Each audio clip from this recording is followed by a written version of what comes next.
keajaiban apa yang dimiliki Gibran Rakabuming Raka sehingga kaum intelektual, tokoh-tokoh yang sangat terdidik yang telah saya sebutkan tadi itu kemudian muncul menjadi pendukung.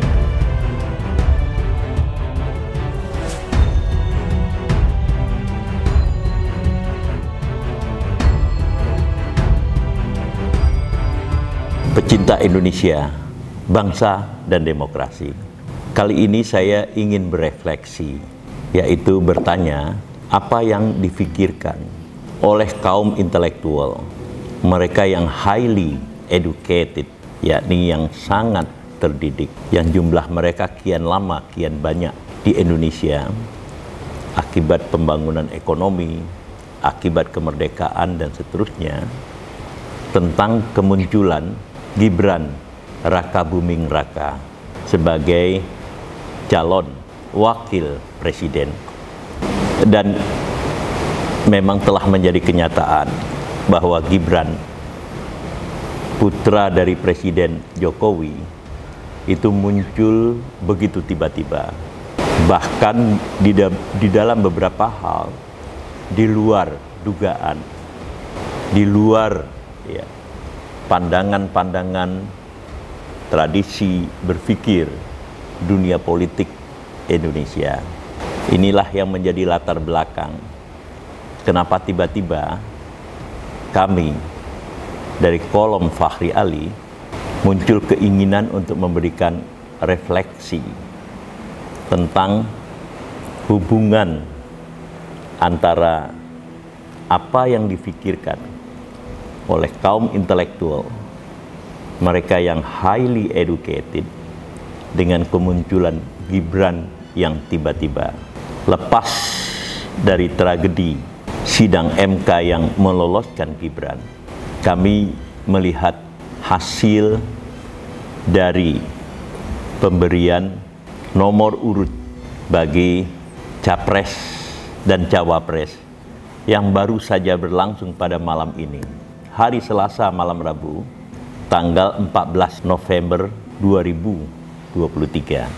Nah, secara kebetulan pasangan Anies Baswedan dan Abdul Muhaimin Iskandar itu mendapatkan nomor urut 1. Lalu kemudian diikuti oleh pasangan Prabowo Subianto dan Gibran Rakabuming Raka nomor 2. Tentu saja kemudian nomor 3-nya itu adalah untuk pasangan Ganjar Pranowo dan Mahfud MD. Mungkin karena nomor urut 1 itu jatuh pada pasangan Anies Baswedan dan Muhaimin Iskandar, maka merekalah yang diminta oleh KPU untuk memberikan sambutan di dalam event itu.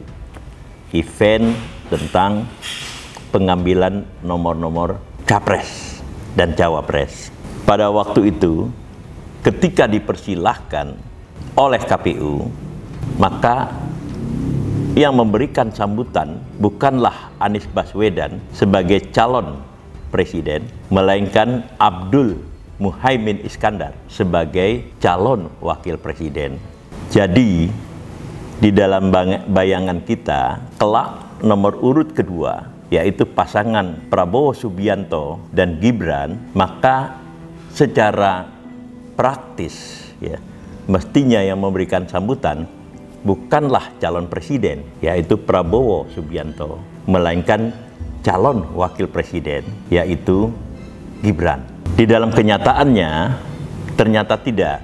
Prabowo Subianto tampil ke depan memang didampingi oleh calon wakil presidennya, yaitu Gibran, akan tetapi dengan sikap kesan saya dengan sikap melindungi, maka yang berpidato itu bukanlah calon wakil presiden, maksud saya Gibran, melainkan calon presiden itu sendiri, yaitu Prabowo Subianto. Sementara Gibran itu hanya mendampingi dan sekali-kali menyampaikan tepuk tangannya. Saya tidak ingin lagi membicarakan tentang urutan Capres dan Cawapres nomor 3, yaitu Ganjar Pranowo dan Mahfud MD, karena kita percaya semua bahwa keduanya tentu mampu berpidato dengan baik di hadapan massa maupun di hadapan kaum akademisi. Nah, di dalam konteks yang semacam ini, tiba-tiba kami berpikir dengan mengajukan pertanyaan, apa yang dirasakan dan yang direfleksikan oleh kaum intelektual dengan kemunculan Gibran sebagai calon wakil presiden. Tentu ya, saya tidak membayangkan secara umum ya kaum intelektual, tetapi saya membayangkan adalah kaum intelektual yang saya kenal dengan baik yang berada di Koalisi Indonesia Maju. Di situ kita lihat ada mantan Presiden Republik Indonesia, yaitu Susilo Bambang Yudhoyono, yang bukan hanya jenderal, melainkan juga seorang yang sekali lagi highly educated, sangat terdidik. Karena Susilo Bambang Yudhoyono itu adalah lulusan dari Amerika Serikat. Jadi sementara ia seorang jenderal, pada saat yang sama dia adalah seorang yang sangat terdidik. Tahun 2001 saya pernah berkunjung ke rumahnya, dan di rumahnya itu atau saya itu diterima di perpustakaan pribadinya. Ketika saya tanya berapa banyak buku yang ada di perpustakaan pribadi ini, maka Susilo Bambang Yudhoyono menjawab 5.000 judul. Dan itu sekaligus menunjukkan bahwa Susilo Bambang Yudhoyono itu adalah seorang intelektual, highly educated. Dan ketika saya bertanya apakah semua jenderal mempunyai ya jumlah buku sebanyak ini, dia menjawab tidak gitu. Di dalam pengertian lain, dia tidak yakin apakah para jenderal lainnya mempunyai buku sebanyak 5.000 judul. Nah, tetapi ketika partainya, yaitu Partai Demokrat, ikut di dalam Koalisi Indonesia Maju di bawah kepemimpinan Prabowo Subianto, maka dengan otomatis Susilo Bambang Yudhoyono sebagai pendiri Partai Demokrat itu kemudian menjadi bagian dari pendukung Gibran Rakabuming Raka. Apakah kemudian jarak ini bisa dipertemukan? Masih akan kita diskusikan. Tetapi jelas di sini ada semacam misteri. Kenapa tokoh sekaliber Susilo Bambang Yudhoyono itu bersedia untuk menjadi pendukung Gibran Rakabuming Raka? Yang kedua adalah masih di dalam Partai Demokrat, Andi Malarangeng. Kita tahu beberapa tahun sebelum reformasi, Andi Malarangeng itu telah kembali dari Amerika. Dia belajar ilmu politik dan mencapai tingkat PhD di bawah ya asuhan seorang scholar yang sangat terkenal namanya Dwight King, yang memperkenalkan analisa matematik di dalam studi ilmu politik. Lalu kemudian Andi Malarangeng muncul menjadi intelektual publik. Seluruh kalangan di Indonesia tidak ada yang tidak kenal akan reputasi intelektual dari Andi Malarangeng. Dan tentu saja karena Andi Malarangeng itu masuk ke dalam Partai Demokrat, sudah dengan sendirinya dia diperhitungkan di dalam konteks pemilu 2024 ini sebagai pendukung Gibran Rakabuming Raka. Begitu tinggi kualitas pendidikannya, begitu produktif sistem gagasan yang dilahirkannya dengan latar belakang pendidikan yang sangat tinggi. Pada ujungnya kita lihat ya, oleh proses tertentu dia secara kepartaian harus menjadi pendukung Gibran Rakabuming Raka. Apa yang dipikirkan oleh Andi Malarangeng dalam konteks ini? Nah, masih ada satu tokoh lagi yang ingin saya bicarakan, yaitu Yusril Ihza Mahendra. Di dalam konten yang telah kami buat sebelumnya. Pada bulan yang sama, yaitu bulan November 2023, kami sudah membicarakan tentang sosok dari Yusril Iza Mahendra. Tidak bisa diragukan lagi, apalagi sebagai seorang profesor, Yusril adalah segelintir kalangan yang sangat terdidik di Indonesia dengan pengetahuan tentang hukum tata negara.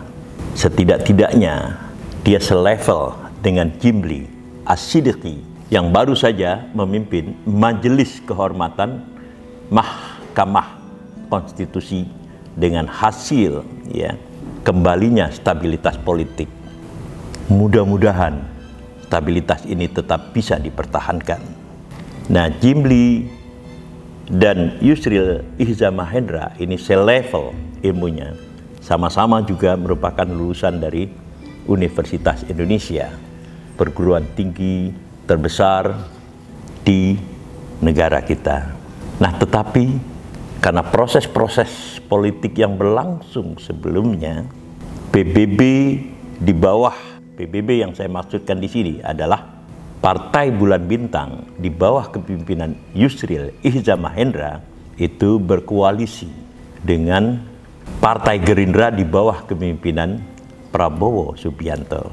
Dan ketika kemudian pada akhirnya Gibran yang justru ditunjuk oleh koalisi itu, yaitu Koalisi Indonesia Maju, maka secara otomatis betapapun tingginya tingkat pendidikan, betapapun reputasi internasional di dalam dunia profesionalisme yang dimiliki oleh Yusril Iza Mahendra, di dalam konteks ini, di dalam konteks kontestasi kepresidenan 2024 ini, Yusril adalah pendukung dari Gibran Rakabuming Raka. Apakah yang difikirkannya? Refleksi apa yang tiba-tiba menghinggapi benaknya, menghinggapi struktur berpikirnya yang sebenarnya telah terbentuk oleh proses pendidikan tinggi, oleh proses pengalaman-pengalaman yang tidak dialami oleh kebanyakan orang di dalam artikulasi politik dan intelektualnya selama ini. Nah, terakhir, supaya tidak terlalu panjang, ada satu tokoh lagi yang juga ingin saya sebut di sini, adalah Rizal Malarangeng. Rizal Malarangeng tentu junior saya dari segi umur, tetapi dari segi pendidikan dia jauh lebih tinggi dari saya. Dari kemampuan teoritisnya dia jauh lebih tinggi dari saya. Walaupun saya kenal ketika dia mahasiswa, tetapi sekolahnya itu adalah di Ohio State University, di mana dia mendapatkan PhD-nya di dalam bidang ilmu politik. Rizal Malarangeng itu adalah murid dari William Liddell, seorang profesor ilmu politik dari Ohio State University yang sangat paham tentang politik Indonesia. Sebab William Liddell itu mulai melakukan studi tentang politik di Indonesia itu sejak 1960-an, at least awal Orde Baru. Ketika kemudian pemerintahan Orde Lama rontok, Bill Liddell lah, nama lain, bukan nama lain, singkatan dari William Liddell, yang kemudian menyusun sebuah buku, kumpulan karangan yang sangat menarik, itu Political Party and Modernization in Indonesia. Ketepatan judulnya mungkin bisa dikoreksi, tetapi itulah yang saya baca pada 1980-an. Nah, Rizal Malarangeng itu adalah murid langsung dari William Liddell di Ohio State University.